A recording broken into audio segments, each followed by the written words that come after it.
Nochmal willkommen. Welcome everybody. The talk will be in English, so I will also switch to English. And so the next talk is, our next speaker is already there, and it's Martin Schlierf from Kistler Instruments here in Germany. And his talk will be about daily practice, which is always a good approach, I think, and because most of you are engaged in daily practice with condition monitoring. And the topic will be from data overload to reliable conditioning assessment. So, Martin, the stage is yours, and okay. Have fun. Yeah, hello and welcome.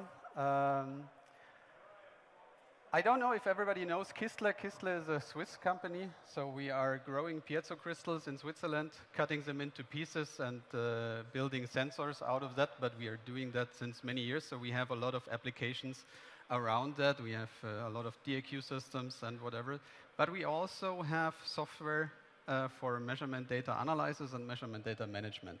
So that's why I'm here for. And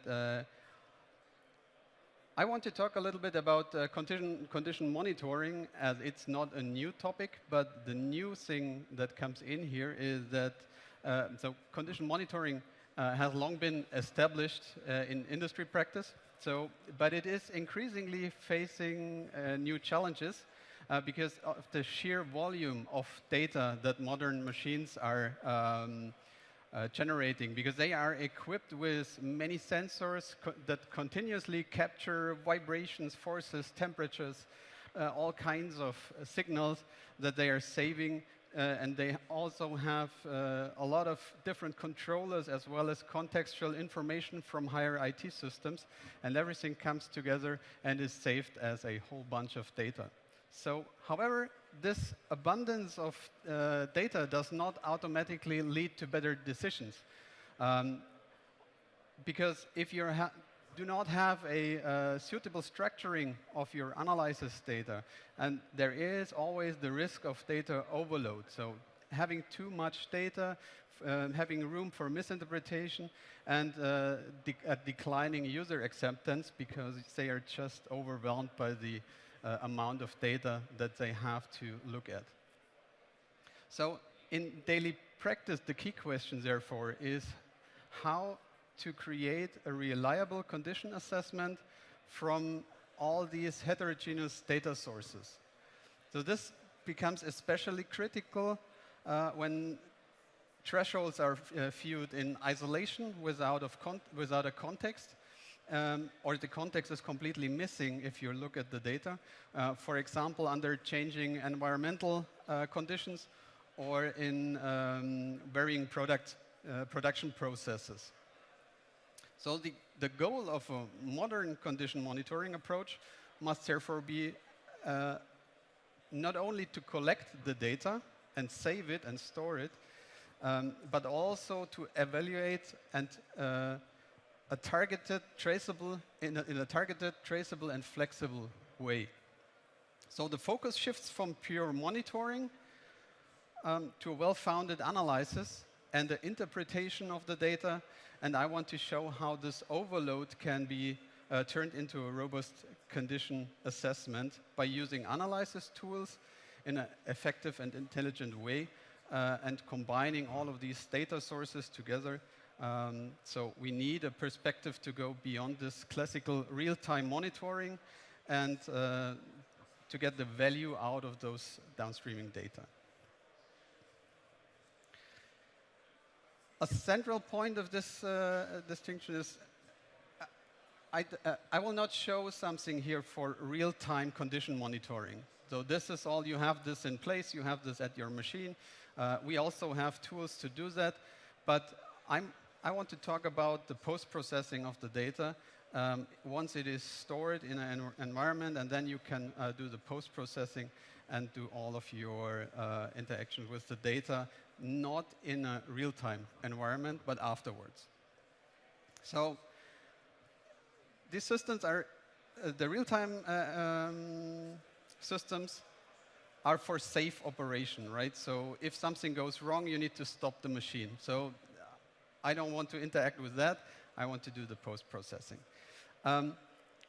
we are not protecting people here. We are just showing the data and want to create reports out of that. So this distinction is important to avoid misunderstanding. Post-processing and data management tools are not replacements for real-time data assessment. They complement them. So their value becomes clear whenever flexibility, traceability, and extensibility are needed. Because in a real-time production environment, you can't just flick some switches and test things. It needs to run, and it needs to run all the time. So the presentation, therefore, does not show how to monitor a machine, but how to use data to better understand the conditions. So the overarching goals of modern condition monitoring concepts is not the maximum number of alarms, but a reliable and traceable assessment of conditions. In practice, this means providing maintenance teams, process engineers, and quality managers with information that truly support their decisions. Such a condition assessment considers not only individual indicators, but also relates signals to one another and place them in context. For example, an increased vibration amplitude may have different meanings with temperature, humidity, or if the process load varies at the same time. So the target state of this presentation is therefore an analysis approach that makes precisely these relationships visible. So instead of rigid thresholds that you focus on, we focus on flexible evaluation and trend analysis and comparative views, so to compare data and not just to view it. So post-processing and data management make it possible to build such analysis iteratively. Yes, you can do that by code also, like if you have developers, they can build something for you. But the analysts have to be in charge, so they have to write a ticket for a coder to update something, and that makes it not iteratively, that makes it like time-consuming. So if you have something that enables your analysts to do that without having to code something, that helps you to be faster here. So instead of rigid thresholds, we want to have flexible evaluations. In this way, a learning system emerges that grows with the requirements of practice. So meaning your analysts can learn how to change data, to change their point of view into the data, and then do the right decisions. We at Kistler, we are using JBeam as a tool for this. So it is, Kistler JBeam is designed as an analysis and visualization toolkit for evaluating large volumes of data. And that in a flexible and efficient way. So in the context of condition monitoring, JBeam is particularly strong when the questions are not fully defined from the very beginning. So if you already know what you have to do, you have your coders already, they built something for you, you have your scripts set up at your machine and everything is running fine. You don't need to overreact with that. But your processes are changing. Users need to load and filter and transform data if they want to understand the whole process. So there's a wide range of sensors that you have in your machines, and all are different. And you need to get a feeling for that, and you need to understand the data that comes out of that. So just having something defined does not mean this will last over time, right? So even if you use typical functions such as time or frequency analysis, order analysis, statistical evaluations, everything can be combined and put together to really understand the data. So the major advantage of JBeam is the ability to manually adapt analysis at any time, helping you to understand the data and to change the outcome in a live environment and iteratively. So this especially values in day-to-day work, because in real processes, if something changes, you need to adapt to that. So you need to switch your view, and you need to check additional values, additional sensors. You need to adapt to your life, to your production machines, right? So you have to filter the parameters, and you have to find the right indicators that you can combine to get to the right decisions. So this especially is a topic for JBeam and MADAM. So in combination, MADAM, which is our measurement data management system, and JBeam together become a centralized tool to get concrete insights into your structured data. And the focus is clearly on analyzing and understanding the data, not the real-time monitoring, but the post-processing data afterwards.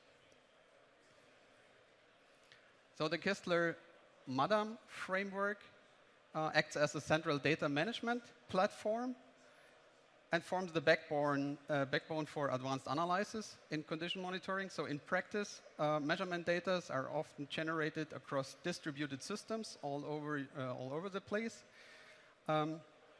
Machine controllers, measurement hardware, environmental monitoring, external data loggers, everything is in your shop floor on any location.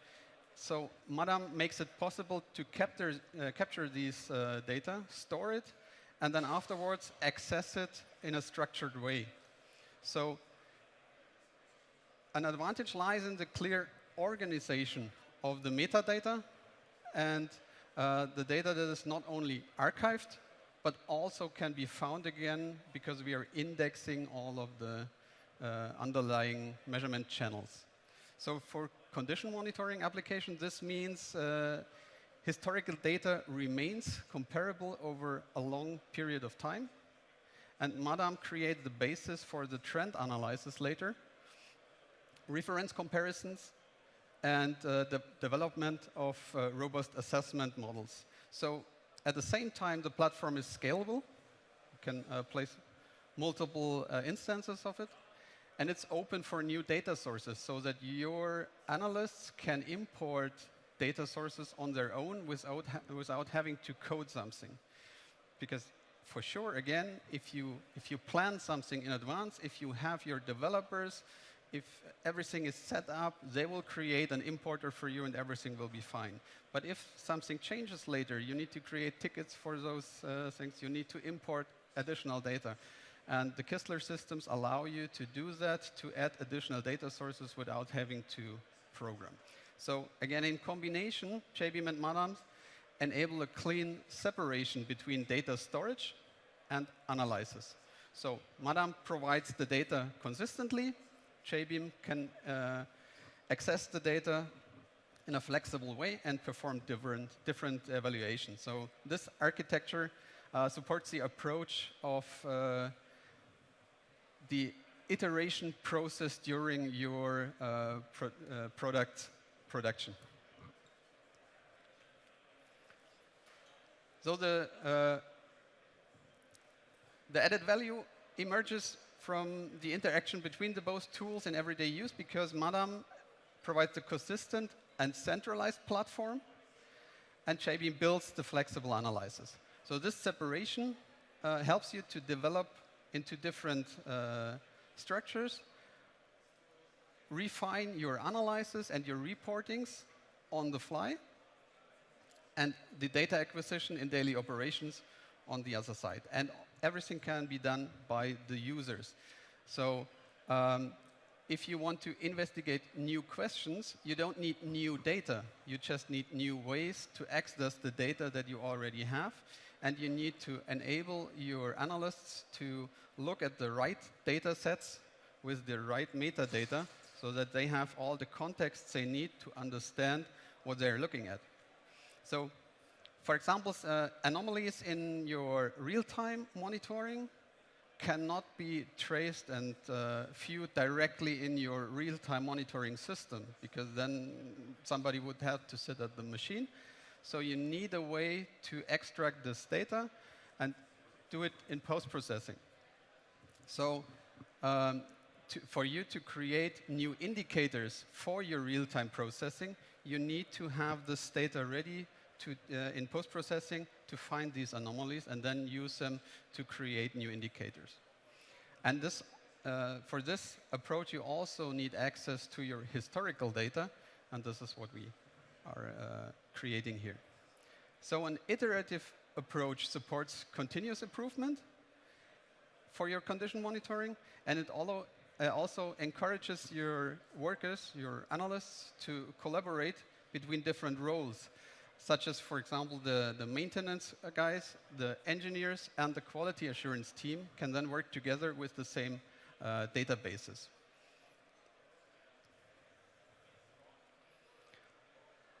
So an important factor for practical acceptance is the correct positioning of your analysis tools and measurement tools in the overall systems, because both systems are explicitly intended as a complement to the existing real-time condition monitoring. While real-time systems are essential for fast response, for alarms, for safety and protection functions, JBeam and MADAM are for a deeper understanding of the machine and environmental conditions. So this role helps to offset the weakness in classic monitoring concepts, such as like grid thresholds or missing contexts. And the downstream analysis can identify causes, help you to reduce false alarm, and establish better thresholds for with a solid basis. Like if you want to explain where your thresholds come from, you need data that you can use to explain your values. So at the same time, real-time monitoring remains lean and stable because you can use your complex analysis off-site or outside of this production machines. You don't need calculation power on those production machines. So clear division of roles is crucial for this to have a successful industrial environment. I need to speed up. So key element in this integration of additional data sources and beyond classic machine signals. In practice, many external factors influence the condition of a machine, such as like ambient temperature or humidity or hall climate and such things. So if you want to look just at your machine data, you will not see the environmental influences that they have on your process. So you need a system that helps you to find these influences and to see them in the whole data. So like a typical example here is a correlating vibration that is correlating with the room temperature, for example, or the humidity, in order to distinguish if it's weather-related or if it's a damage in your products or in your machine. So process parameters such as the speed, the load, or cycle time can also be included in those analyses and are the base for this for this analysis. So a holistic view creates a much more robust picture of the machine condition, and the value lies in making relationships between the machine data and the surrounding data that comes from additional systems visible, that would be hidden if you were not looking at the whole picture. So integrating external data sources is therefore a big step that add up to the data that you have to save and that you have to process to get a reliable condition assessment.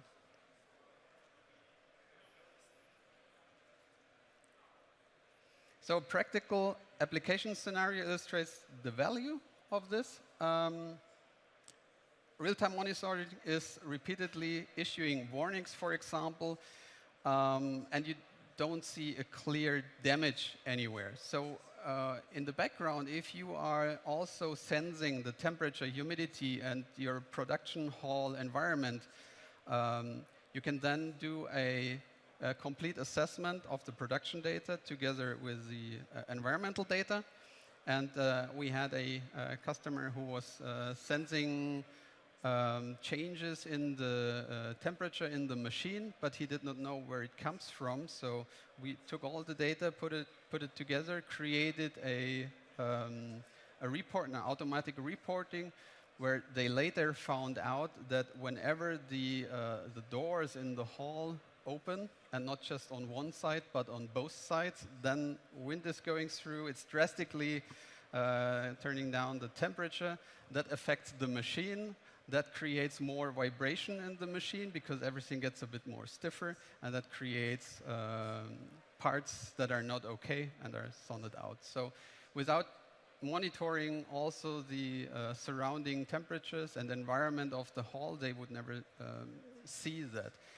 Yes, if you are standing in the middle of the hall, you would feel it, but you have to stand there. So, and who's standing in the hall when he's doing all the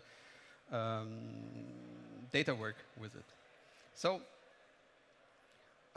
you have to be flexible. You have to not get overwhelmed by the sheer amount of data that you are saving, and you have to find ways to iteratively change the automated reporting for your data. So in summary, it shows that modern condition monitoring is more than just monitoring individual indicators. The path from a flood of data to reliable condition assessment requires structured data storage and a flexible analysis tool, and the consistent inclusion of contextual information. So at Kistler with JBeam and Madam, we offer this as a powerful combination for this purpose, and it is positioned as a complementary system added up to the real-time systems that you already have. So the value of those tools lies in the ability to interactively develop analysis in the background, integrate new data sources, and derive insights in a traceable way. So for your everyday work, this means better decisions, fewer false alarms, and a deeper understanding of the data and of your machine conditions. So this outlook focuses gradually expanding this approach and integrating into more strongly and more integrating more strongly into existing processes. So in times where everyone is demanding AI algorithms without considering the cost of a token, if you just throw on a all-purpose AI on all of your machine data, you will have a lot of tokens that you have to pay for. So you need to address the main part of your data with statistic values, with real decision matrices and stuff. And our tools can help you to do that, but you need to get into it, and you need to start. So what I can offer you today is a free demo license that you can download. But to give you a quick start, so everybody here at the show can just come to our booth, and we can do or I can offer a 1 hour of introduction into the software to give you a quick start. Not here, but home later with Teams or whatever you need, whatever your tool of communication is, to give you a quick start. So this is it. Thank you very much. We are just down the hallway with the little balloon. And I would be happy if you visit me, and I can show you all the examples right on my laptop and show you how this would work in your environment. Thank you. Thank you, Martin.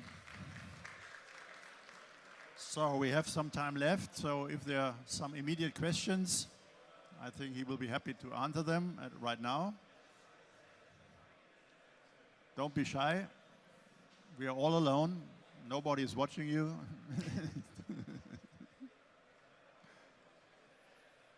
No questions. So I think best if you... Oh, sorry.